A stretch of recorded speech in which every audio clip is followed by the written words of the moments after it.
मैं भी ऑफिस का काम ही कर रहा था कि अचानक मेरे माइंड में एक बात हिट कर गई।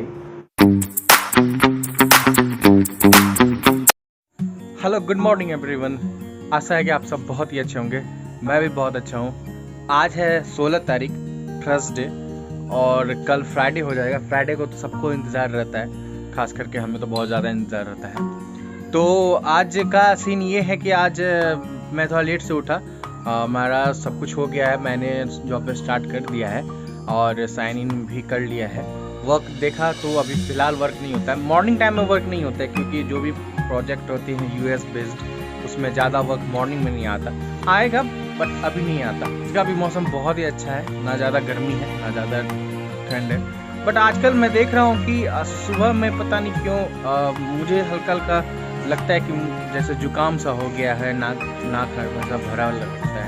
शायद मौसम ही ऐसा है, क्योंकि जैसे जैसे 3 या 4 बजते हैं सुबह के, तो मौसम बहुत ज़्यादा ठंडा हो जाता है और उस टाइम में आपको पता भी नहीं चलता, क्योंकि रात में गर्मी रहती है और सुबह सुबह होते होते ठंडा आ जाती है। तो मौसम के बदलाव के कारण मुझे लगता है कि शायद मुझे ऐसा फील होता है कि मेरे को सर्दी है। बट फिर धीरे धीरे जैसे मौसम फ्रेश होता है तो वो सब कुछ ठीक हो जाता है। फिलहाल तो अभी जा रहा हूँ, आदू को थोड़ा खाना खिलाता हूँ। अभी हम आए थे थोड़ी देर पहले बड़े पापा के घर। आदू ने जिद कर दिया कि उसे भी जाना है, अभी ही जाना है। मैंने उसे बताया भी कि हम 3 बजे चलेंगे, बट उसने जिद ही कर दिया। उसे भी बहुत अच्छा लगता है वहाँ पर जाने में। बड़े पापा से थोड़ी बहुत मस्ती चलती है। बड़े नाना इसको डांट भी देते हैं इसको अच्छा लगता है, और भी बड़े नाना गुस्सा दिलाती है। तो अभी हम दोनों आ गए हैं घूम के। आप जाते हैं, देखते हैं काम आया है कि नहीं आया है, क्योंकि मॉर्निंग शिफ्ट में तो मैं अकेला रहता हूँ, तो वर्कलोड भी बहुत कम रहता है और रिस्पॉन्सिबिलिटी ज़्यादा बढ़ जाती है। क्योंकि आप अकेले हो तो कोई दूसरा नहीं रहता जिसे आप अपने बिहाफ पे छोड़ के जाओ। इसको हम लोग केंचू बोलते हैं, केंचू का पत्ता बोलते हैं। इसका हमारे साइड साग भी बनता है, इससे बहुत सारी डिशेस बनती हैं। एक केंचू का पत्ता जो होता है, इसको साग में भी हम लोग यूज करते हैं, और मेरे को इसका साग बहुत ही अच्छा लगता है। आपको अगर आप लोग इसे क्या बोलते हैं प्लीज़ कमेंट करके ज़रूर बताएं। इसका साग भी बनता है। इसका एक और रेसिपी बनता है जिसको चक्का बोलते हैं, गोल सा होता है इसीलिए उसको चक्का बोलते हैं हम लोग। वो मेरे को उतना अच्छा नहीं लगता, बट इसका जो साग बनता है वो बहुत ही टेस्टफुल होता है खाने में। और बिहार में आई थिंक मैक्सिमम लोग, या मिथिलांचल साइड में तो मैक्सिमम लोग ये खाते हैं। और जितना अच्छा ये बनाने में लगता है उतना ही इजी इसका रेसिपी है। अगर आप लोग भी कभी ट्राई करो तो बहुत ही इजी है। आप बस इसे लाओ, थोड़ा इसे साफ़ कर दो और कुकर में से डाल दो, थोड़ा सी हरी मिर्च डाल दो टेस्ट के लिए, थोड़ा नमक डाल दो जितना आपका टेस्ट रहता है, और 1 से 2 सीटी में ये हो जाता है। उसके बाद बस आपको इसे थोड़े अच्छे से घोल देना है। जो भी मोटे मोटे पीसेज रह जाते हैं उसको घोल देना चाहिए, जिससे ये एक पेस्ट टाइप का बन जाता है। और उसको जितना आपको जिस हिसाब से आपको पानी रखना है वो पानी रखो, और उसके बाद ये ऑलमोस्ट डन हो जाता है। फिर इसमें हम छोंका लगा देते हैं लहसुन का, प्याज का। तो बहुत ही, और हाँ एक चीज़ देना मत भूलना, इसमें हम लोग खटाई के लिए आम की इमली जो होती है आम का, वो डालते हैं जिससे ये थोड़ा खट्टा लगे खाने में, और बाकी बहुत अच्छा लगता है। आप कभी इसे चावल के साथ ट्राई करना। हमारी साइड तो लगभग सभी जानते होंगे। अगर आप बिहार से या मिथिलांचल से बाहर हैं तो आप कहीं पर ढूंढना, इसे मार्केट में ज़रूर मिलता होगा, और इसे एक बार ट्राई करना। मैं भी ऑफिस का काम ही कर रहा था कि अचानक मेरे माइंड में एक बात हिट कर गई। मेरे से कुछ दिन पहले कुछ मेरे जूनियर्स ने और कुछ मेरे छोटे भाई ने भी पूछा था कि कैसे प्रिपरेशन करें कि आप किसी एमएनसी में जा सको, या फिर आप 3rd ईयर के लास्ट तक या फिर 4th ईयर में इंटर करने के साथ आपके पास जॉब हो। तो मैंने सोचा क्यों ना मैं इस ब्लॉग में आपको सबसे हिंट्स दे दूँ जिससे वो भी देख पाए, और अगर किसी और को जानना हो, या कोई भी मेरा छोटा भाई जो आगे इंजीनियरिंग करना चाहता हो, या कोई भी मेरा जूनियर जो इस वीडियो को देख रहा हो, तो उसे एक आइडिया मिल जाए कि क्या स्ट्रैटेजी हमें रखनी चाहिए जिससे कि हम 3rd ईयर के लास्ट तक ज़्यादा से ज़्यादा कोशिश कर सकें कि 3rd ईयर के लास्ट तक हमारे पास 1 या 2 जॉब हो, और 4th ईयर के फर्स्ट हाफ में हमारे पास एक सिक्योरिटी हो, और मे भी हम जॉब में एंटर भी कर सकें। क्योंकि अगर आपको 3rd ईयर के लास्ट तक जॉब आ जाता है तो आपको कॉलेज भी अलाउ करती है कि आप जाके उसमें काम कर सकते हो। बाकी अटेंडेंस का कॉलेज देख लेती है, क्योंकि आपको एक वर्क एक्सपीरियंस भी मिल जाता है जो कि 4th ईयर में ज़रूरी भी है। तो मैंने सोचा क्यों ना मैं इस पर ही एक थोड़ा सी आप लोगों से बातें कर दूँ। तो सीन ऐसा था कि जब 3rd ईयर स्टार्ट हुआ था तो मेरे को समझ आ गया था कि अगर आपको जॉब सिक्योरिटी चाहिए तो इसी ईयर में लेनी पड़ेगी, 3rd ईयर में। फोर्थ ईयर में वैसे भी आपको बहुत टेंशन हो जाता है, आप फाइनल ईयर में रहते हो, आपको टेंशन होता है कि अगर जॉब नहीं हुआ तो अगले साल कुछ नहीं कर पाएंगे, सेमेस्टर खत्म होने को आ गया, इवन इंजीनियरिंग खत्म होने को आ गया। तो फिर और भैया ने दोनों साथ ही रहते थे, तो दोनों ने स्ट्रेटेजी बनाई कि कुछ भी करना है but at the end of this third semester we have to get a job at anyhow. तो हम लोगों ने फिर उस पर प्रिपरेशन करा, चाहे वो एप्टीट्यूड हो, चाहे वो कोडिंग हो, चाहे वो इंग्लिश ग्रामर हो, चाहे कुछ भी हो। तो हम लोगों ने यूट्यूब की हर एक ट्यूटोरियल देख डाली जो इससे रिलेटेड हो, नोट्स बनाने हो नोट्स बना डाला, कोडिंग की प्रैक्टिस। तो हम लोगों ने मैक्सिमम टाइम अपने कॉलेज स्टडी को साथ साथ, क्योंकि आपको सेमेस्टर का भी एग्ज़ाम देना, उसमें अगर आपका बैक आया तो फिर वो जॉब पर रिफ्लेक्ट करेगा। तो उन सबको मैनेज करते हुए हम लोगों ने अपना मैक्सिमम टाइम जो था प्रिपरेशन में दिया, जॉब रिलेटेड प्रिपरेशन। आपको मैं एक चीज़ बता दूं कि कॉलेज की पढ़ाई और जॉब रिलेटेड प्रिपरेशन में थोड़ा सा डिफरेंस होता है। कॉलेज की पढ़ाई अगर आपको 40% या 50% जॉब में हेल्प करती है, तो 50% आपको अलग से पढ़ना पड़ेगा जो कि जॉब मांगते हैं, जो भी जॉब रिलेटेड चीज़ होती है। तो उसी के लिए मैंने थर्ड ईयर की स्टार्टिंग से ही बहुत तगड़ा मेहनत करा, मैंने और भैया ने।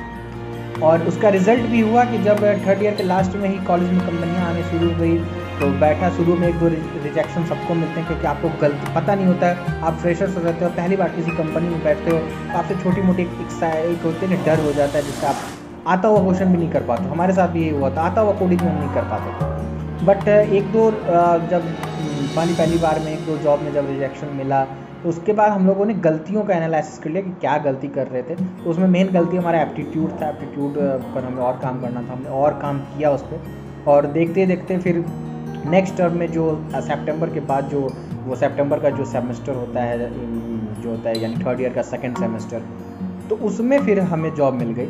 मुझे पहले जॉब मिली उस दशहरा के टाइम में 2019 में, उसके बाद फिर भैया को भी मिल गई अक्टूबर में, यानी मई को सितंबर में, भैया को अक्टूबर में मिल गई दोनों को। क्योंकि देखिए जॉब में आपको प्रिपरेशन ही हेल्प नहीं करेगी, जॉब में आपका लक भी, बहुत आदमी बोलते हैं कि लक को चेंज कर सकते हो, डेफिनेटली कर सकते हो, मुझे को नहीं पता, बट लक कहीं ना कहीं एक फैक्टर होता है आपके लाइफ में किसी भी चीज़ के आने या किसी भी चीज़ के ना आने से।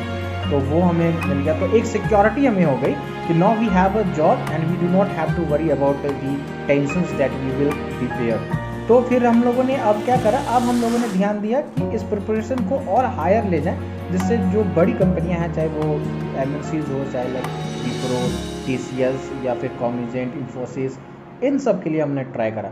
बाय द वे मैं विप्रो में हूँ, और फिर हमने ट्राई करा, हमने एग्ज़ाम दिया और लकीली हमारा हो गया। अगर आप चाहते हो कि आपको जॉब सिक्योरिटी थर्ड ईयर के लास्ट तक या फोर्थ ईयर में मिल जाए, तो प्लीज़ जितने भी मेरे भाई हैं छोटे, या फिर जो जाना चाहते हैं इंजीनियरिंग में, जो चले गए ऑलरेडी या जो थर्ड ईयर में जाने वाले हैं, थर्ड ईयर के स्टार्टिंग से ही आप प्रिपरेशन कर दो। आपके लिए आपको लगेगा कि अभी तो एक पूरा साल पड़ा है, बट मेरे भाई वो पूरा साल नहीं होता, जस्ट कुछ महीनों का दिन होता है, इवन वो भी बहुत जल्दी बीतेगा जब आप प्रिपरेशन करोगे। तो इसी के साथ मैं सबको गुड लक भी बोलूँगा जिसका थर्ड ईयर है। मैं जानता हूँ कि आप लोगों को बहुत दिक्कत है, आप लोग थर्ड ईयर में जो होता है आदमी कुछ कॉलेज के आउटसाइड भी जाकर नॉलेज लेता है, कुछ टेक्निकल चीज़ें सीखता है, वो आप लॉकडाउन की वजह से नहीं कर पाए। बट अगैन सबने बहुत ही ज़्यादा तकलीफ झेली 2020 में, तो आपके लिए भी है, गुजरते हुए कुछ करना है, और मुझे पता है, पूरा भरोसा है कि आप सब करोगे। मेरी शुभकामनाएं आप लोग के साथ है। अगर आपको कहीं भी गाइडेंस की ज़रूरत हो, या कहीं लगे कि आपको इंजीनियरिंग से रिलेटेड कुछ प्रॉब्लम हो रही है, किस कॉलेज में जाना है, कैसे रहना है, तो आप बेहिचक मुझे कमेंट में भी पूछ सकते हो। अगर आपका मेरे पास मेरा व्हाट्सअप भी है, अगर आप क्लोज हो तो आप वहाँ भी पूछ सकते हो, मैं हमेशा बताता हूँ। इवन मैंने बहुतों को, अपने जूनियर्स को, मैं उन्हें जूनियर्स नहीं बोलता, अपना छोटा भाई बोलता हूँ, तो एक रिलेशन बनता है तो अच्छा लगता है। मैंने उन्हें हेल्प भी करा है कि किस तरह से वो जॉब के लिए प्रिपेयर करें, और आज वो अच्छी कंपनी में भी हैं, तो उनके लिए भी गुड लक। बाकी मैंने सोचा है कि डेली ब्लॉगिंग में मैं कुछ एडिशनल ऐड करूं। आप लोग प्लीज़ कमेंट करके बताना कि ये सोच मेरी सही है कि नहीं। एडिशनल इन द सेंस कि मैं अगर वीक के 7 दिन ब्लॉग कर रहा हूँ, उसमें से या तो ब्लॉग के बीच में या तो ब्लॉग का आधा पार्ट या किसी दिन एक डेडिकेटेड वीडियो बनाऊँ टेक्निकल से related, like how to get job in MNC, like how to do job, how is the job life, ये सब मैं एक बार बनाऊँ आप लोगों के लिए, जिससे आप लोग को भी पता चले कि कॉलेज के बाहर की दुनिया जब आप जॉब में जाते हो तो एक्चुअल की वो दुनिया कैसी है। अगर आप इंटरेस्टेड हो तो आप प्लीज़ मुझे बताना, मैं आपको एक अच्छा सा उसके लिए डेडिकेटेड वीडियो बनाऊंगा। ऑल्दो मैं डेली ब्लॉग में भी आप लोग को अपडेट करता रहूँगा कि अगर कहाँ नीड आई। जैसे आज मैं अभी काम कर रहा था तो मुझे अचानक से हुआ कि उनके लिए भी मैं कुछ बता दूँ, तो मैंने बता दिया। बाकी अगर आपको और Come back, be with me. I just wanna behold you. Time to say goodbye to your love again. Missing you, I'm missing you. Come to me again. Come on, baby, let it go. आज 3 बजे जैसे ही मैंने लॉगअप, पता नहीं उसके बाद अचानक से कैसे नींद लग गई, तो अभी 1.5 घंटे के लिए मैं सो गया था। सो के उठा तो देखा कि 5 साढ़े 5 हो रहे हैं, तो दिन तो पूरा कट गया, ज़्यादा ब्लॉग भी नहीं कर पाया। फ़िलहाल अभी शाम हो चुकी है और सब आदमी यहाँ पे चाय पी रहे हैं। शाम की चाय भी बहुत ज़रूरी है, आप सुबह में एक बार पी लो और शाम को पी लो तो फ्रेश।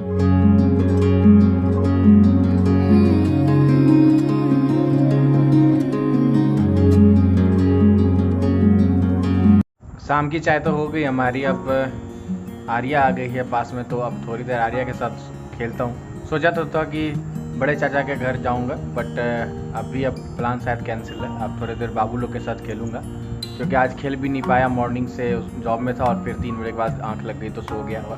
वैसे भी बहुत लोगों ने रिक्वेस्ट करा है कि गाँव का वीडियो बनाओ, गाँव का ब्लॉग बनाओ, तो घर का भी बनाओ। तो मेरे को 2-3 कंटेंट का तो आइडिया आप लोगों ने दे ही दिया है, बट मैं सोच रहा हूँ कि उसे एक नए वीडियो से शुरू करूँ। तो कल होगा तो शायद मैं घर का दूंगा, या मैंने बोल ही रखा है आपको कि मैं वीकेंड पे आपको घर का वीडियो ब्लॉग बना के दूंगा। मैंने बताया था कि शाम हो ही गई, तो मैं घर के लाइट्स जला देता हूँ।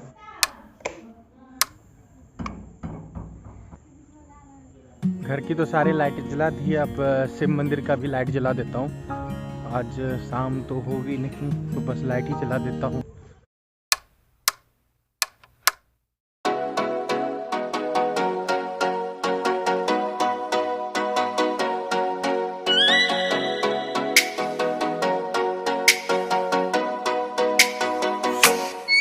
Oh, let me up with a bright smile on now. Put me in the dark, so won't get lost now. To the moonlight, eyes you, Maria right now. You look into my eyes and felt a feeling that nothing got it feel like a same night. Hey, come on closer, now I'm waiting for you, but don't hurry, oh slowly, oh yeah. The moon is around us, you look into my eyes. तो आज का blog बस इतना ही रखते हैं। आशा है कि आप सबको पसंद आया हो। अगर पसंद आया तो इसे लाइक करें, सब्सक्राइब करें और अपने दोस्तों के साथ ज़रूर शेयर करें। और मुझे बताएं कि जो मैंने आपसे पूछा था कि मैं वीक के 2 दिन टेक्निकल ब्लॉग दूं, या फिर ब्लॉग के दौरान ही कुछ आप लोग को टिप्स दे दूं, या फिर अगर आप लोग चाहो तो एक डेडिकेटेड वीडियो, तो आप लोग मुझे कमेंट बॉक्स में ज़रूर बताना कि मैं उसके लिए क्या करूँ। तब तक के लिए खुश रहिए और खुश रखिए। मिलते हैं अगले दिन, बाय।